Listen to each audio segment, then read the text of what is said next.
Hindi lamang bagong kaalaman ang naiuwi ng 25 na magsasakang kalahok sa sinagawang training on the production of coconut products and byproducts mula Hunyo 9 hanggang 11, 2026 sa Gonzaga, Cagayan. Higit sa lahat, nagkaroon sila ng panibagong inspirasyon at pag-asa na mapalawak ang kanilang kabuhayan sa pamamagitan ng industriya ng nyog. Pinangunahan ng mga resource person mula sa Philippine Coconut Authority or PCA at LGU Gonzaga, Cagayan ang mga talakayan tungkol sa Good Agricultural Practices or GAP sa produksyon ng nyog. Tinalakay rito ang wastong pamamahala ng taniman, tamang pagpapataba, pangangalaga laban sa peste at sakit at iba pang makabagong pamamaraang makatutulong upang mapataas ang ani at produktibidad. Sa pamamagitan ng mga araling ito, nagkaroon ng mas matibay na pundasyon ang mga kalahok upang mapaunlad ang kanilang mga taniman sa paraang epesyente at sustainable. Isa rin sa mga tampok na bahagi ng pagsasanay ang lecture sa Good Manufacturing Practices or GMP na ibinahagi ni Mr. Jethro C. Inong ng ATI RTC2. Tinutukan dito ang kahalagaan ng wastong sanitasyon, food safety standards, tamang paghawak ng produkto, packaging, labeling at maayos na pag-iimbak ng mga naprosesong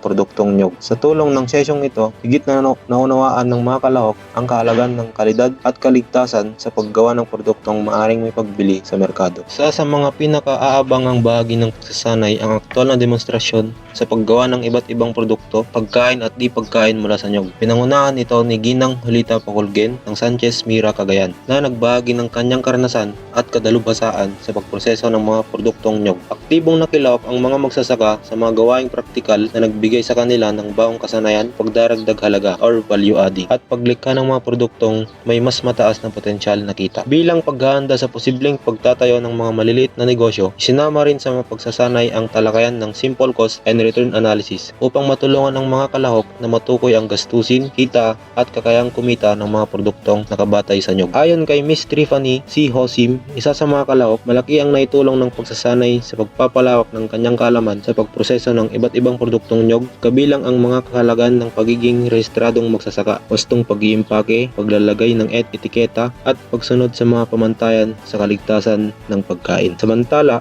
binahagi naman ni Miss Gina na Anep ang kanyang pasasalamat sa mga naging tagapagsanay at kapwa kalahok. Sa pagtatapos ng pagsasanay, ipinahayag ng mga kalahok ang kanilang determinasyon na isabuhay at ipalaganap ang mga natutunang kaalaman at kasanayan. Inaasahang magbubunga ito ng mas mataas na produksyon, mas maraming produktong may dagdag na halaga at mas magandang oportunidad sa kabuhayan para sa mga magsasaka ng nyog sa Gonzaga. Pinakita sa pagsasanay na ang nyog ay hindi lamang simpleng pananim, kundi isang mahalagang yaman na maaring pagkunan ng sari-saring produkto at dagdag kita para sa mabilya ng mga magsasaka. Para sa Balitang ATI DOS, ako si Johnson Jeremy Lamog, Balitang Agri.